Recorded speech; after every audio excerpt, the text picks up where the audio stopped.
Well, they finally did it. They went and made one of the most interesting characters in the entire history of Magic into an actual card, and it's fantastic.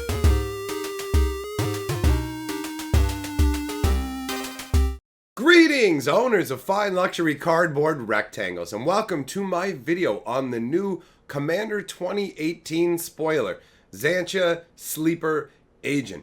This card is incredibly cool. I never actually expected them to make a card for her, considering how long it's taken them to do it, but she's really a big part of Magic history a lot of people don't know about. Now, there's a lot of information that you're going to need for this one, so let's start with the most simple part of it. What is a sleeper agent? Well, sleeper agents were first used, the first time they showed up in Magic was in the Urza's block, and what it is put the card appears. It's 1 black for a 3/3. When it comes into play, your opponent gains control of it, and during your upkeep, the sleeper agent does 2 damage to you. So basically the idea is you give it to your opponent, and then during their upkeep, they take 2 damage each turn. So it's an agent working for them, and you can see in the shadow that it's actually a Phyrexian. Okay, now Xancha obviously is a legendary version of this minion creature. And now if we take a look at her, let's get her up on the screen. This is 1 black, 1 red, and 1 colorless for a 5/5.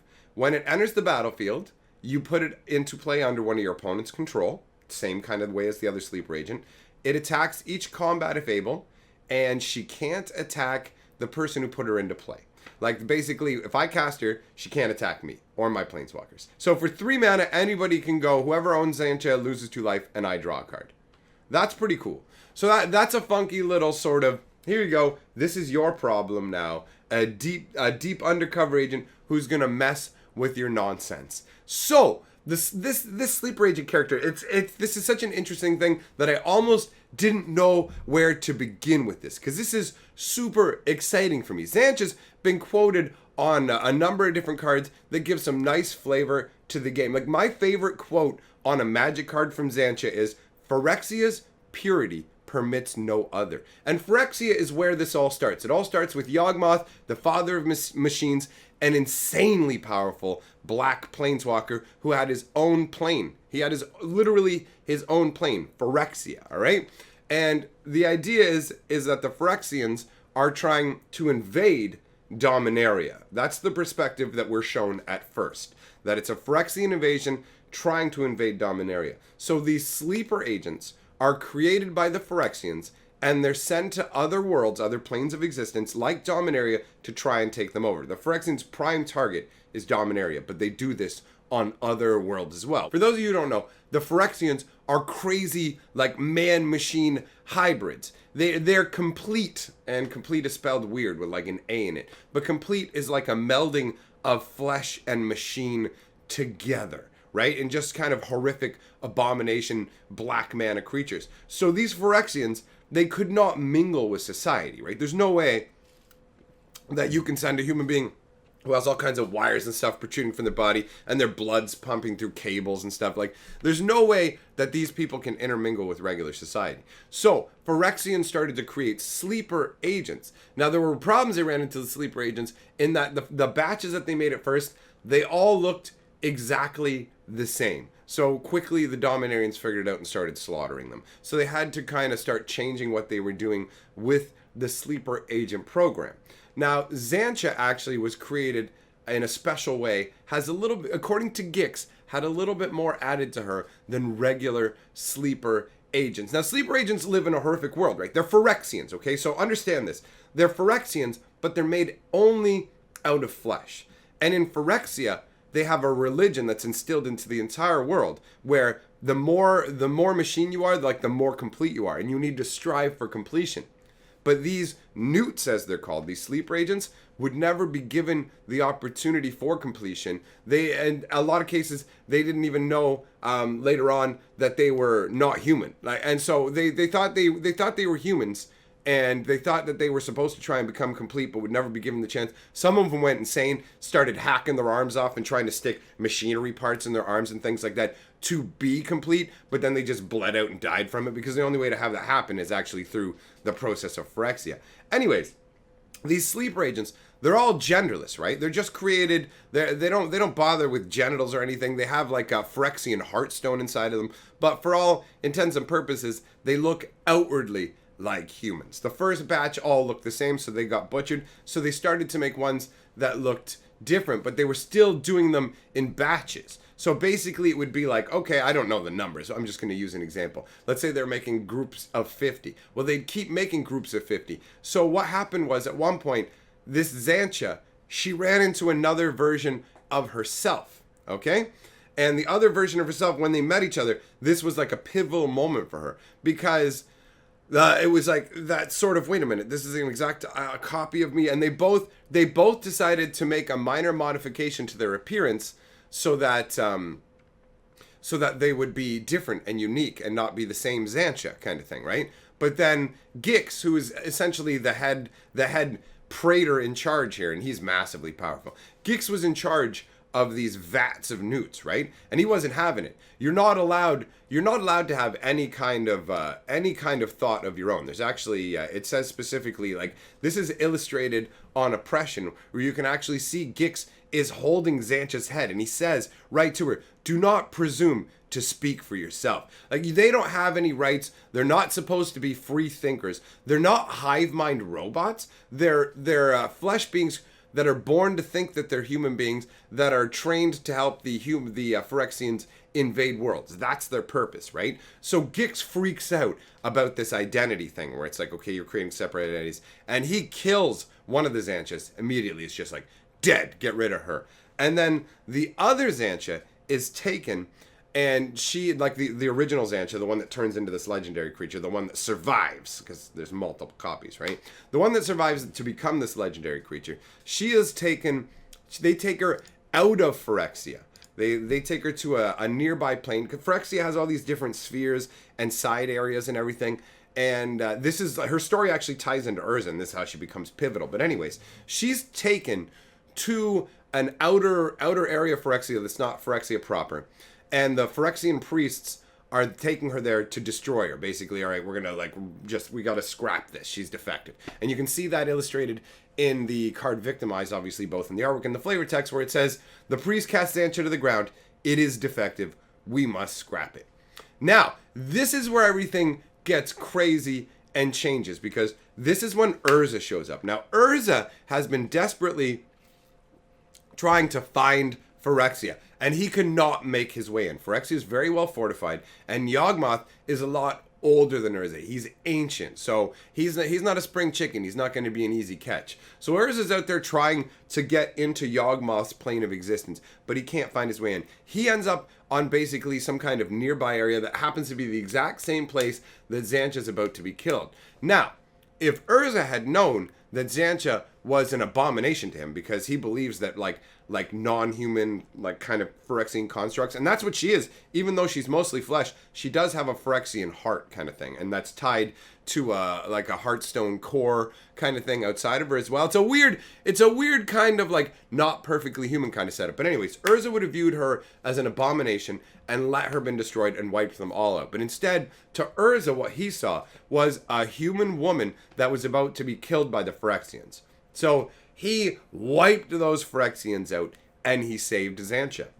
And Xancha essentially became Urza's guide from that point on. She gave him the information that he needed to sort out how to pinpoint where Phyrexia was. Now, there are multiple spheres of Phyrexia, and the reason that Urza, like, basically, for those of you who don't know, Urza, at this point, he has the powers of a god, okay? Urza's like a god, but Yawgmoth's like a much more ancient, more wily god who's had time to accumulate his power. But Urza doesn't know this. Urza just knows his brother is dead.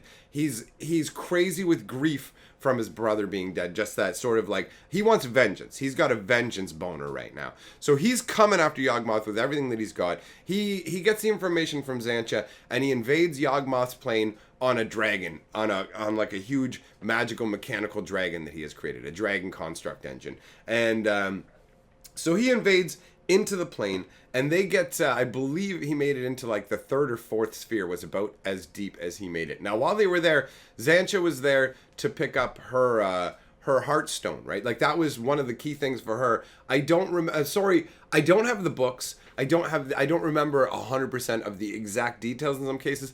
I don't remember exactly like how the connection between what they were holding for her, like in terms of her Heartstone, how it worked. But she was there to get her Heartstone. Urza was there for vengeance, and that's shown in the flavor text for ill-gotten gains, where Urza thought it was a crusade. Xancha knew it was a robbery. Xancha had a very a pragmatic look at life. She had been a sleeper agent for a while before becoming disenfranchised, getting the identity sort of thing. And the interaction with Gix, actually, interestingly enough, the interaction with Gix, to her, Gix was male. And she had no gender, but because Gix was male, she gravitated towards wanting to be the opposite of that. So she identified herself as female. Now, it's interesting because nowadays we have this sort of, we see a real push with a narrative being shoved at us by Wizards of the Coast where they're like, Holler uses elvish, genderless, neutral pronouns and all this kind of stuff.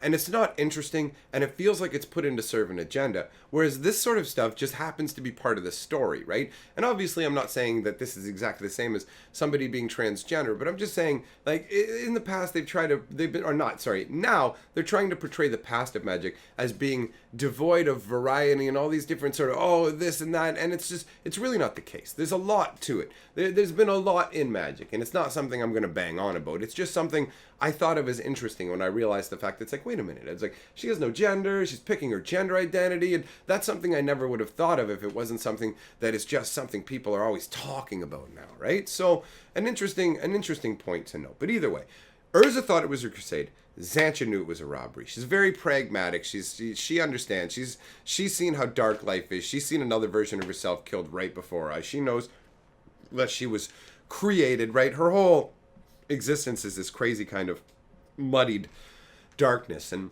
what I like about some of the old novels and the way they give the information on the cards is some of it's left up open to interpretation. It's not like everything that you think when you read it is exactly how it goes, right? And there was a fair bit of effort put in by the author of the books. I mean, it's not like the authors who write the magic novels are the most epic authors in the world, but they did a good job, and I genuinely enjoyed the story. So Xancha and Urza have pushed into the fourth sphere of Phyrexia, and this is when Yawgmoth reaches out.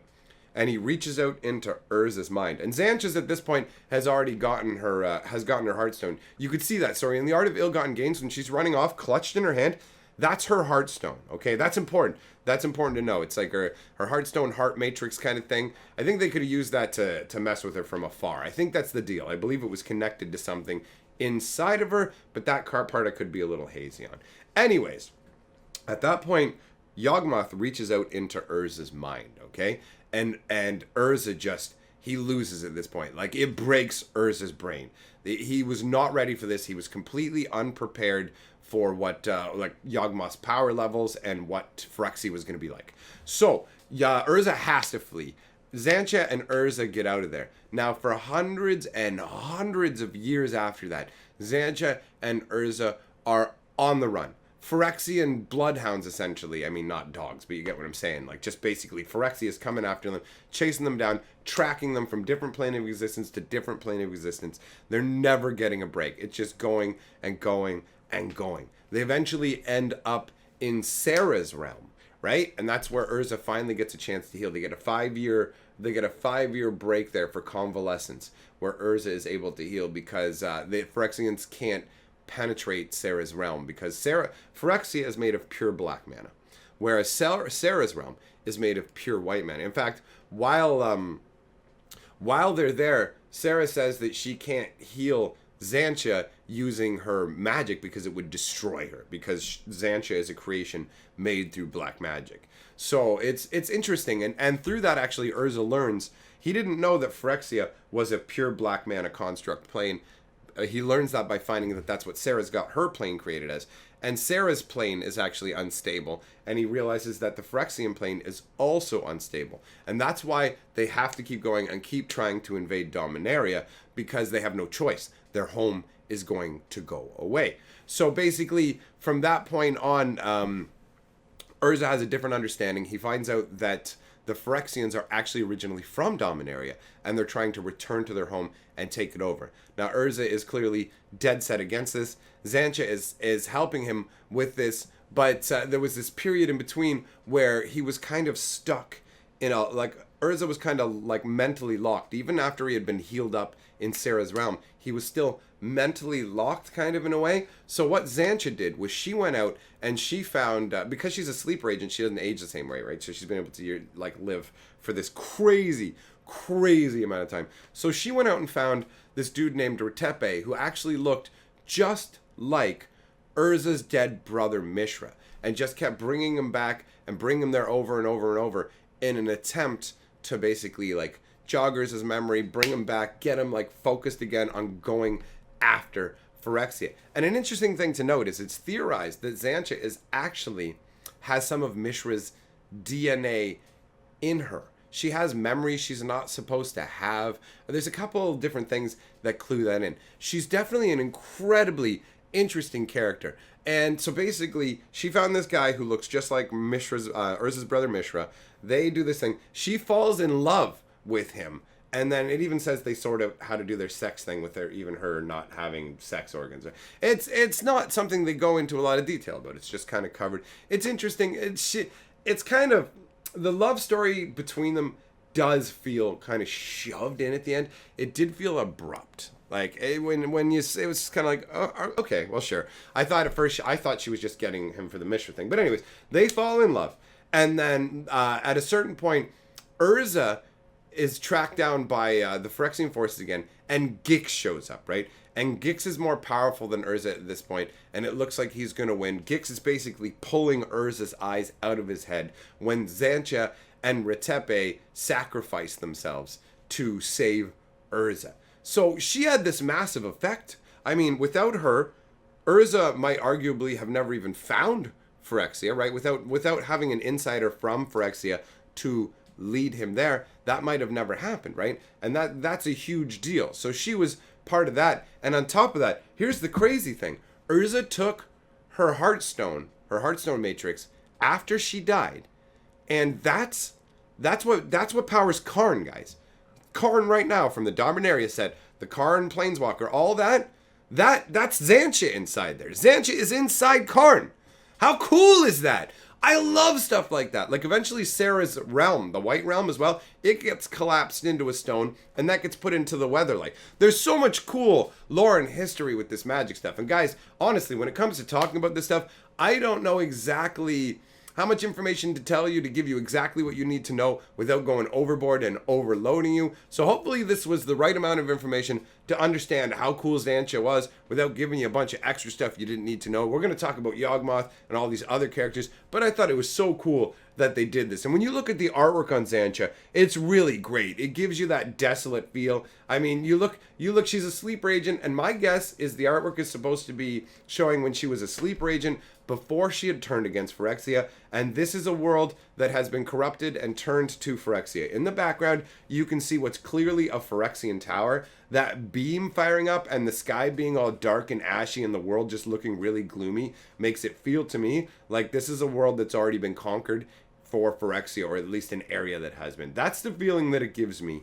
Obviously, with the abilities overall, how it ties into what she is, she's a sleeper agent going over to your opponent's side, so that totally works. Not attacking the player who cast her makes sense because I'm the one who put you out as a sleeper.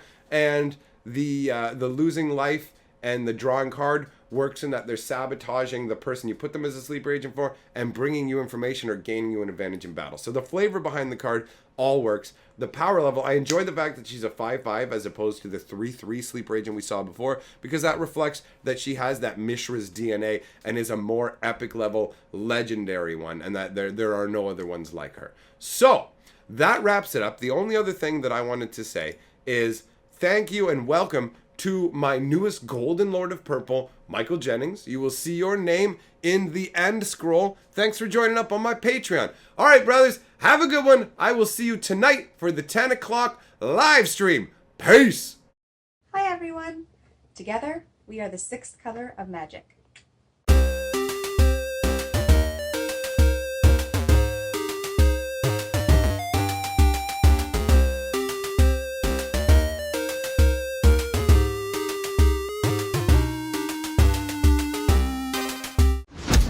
They call me Perp.